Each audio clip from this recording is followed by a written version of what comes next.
A stereomicroscope, also known as a dissecting microscope or stereomicroscope, is a type of optical microscope designed for low magnification observation of three-dimensional objects.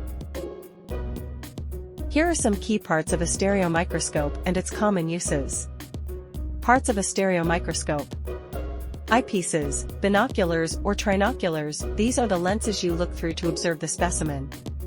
Objective lenses, the lenses closest to the specimen.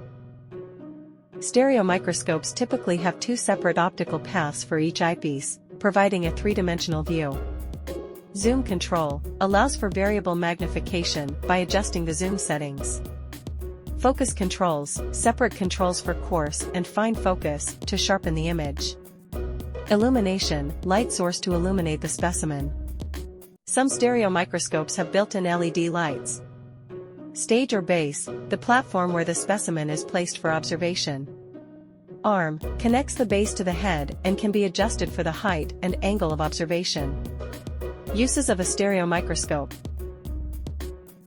Dissection and inspection. Stereomicroscopes are commonly used in biological and medical fields for dissecting specimens or inspecting small organisms. Electronics manufacturing, used for examining and assembling small electronic components. Entomology, ideal for studying insects and other small arthropods. Botany, useful for observing plant structures and conducting detailed examinations of plant specimens. Paleontology, used to examine fossils and delicate artifacts without damaging them. Quality control, employed in industries for quality control of small components and materials. Jewelry and gemology, precise examination of jewelry and gemstones.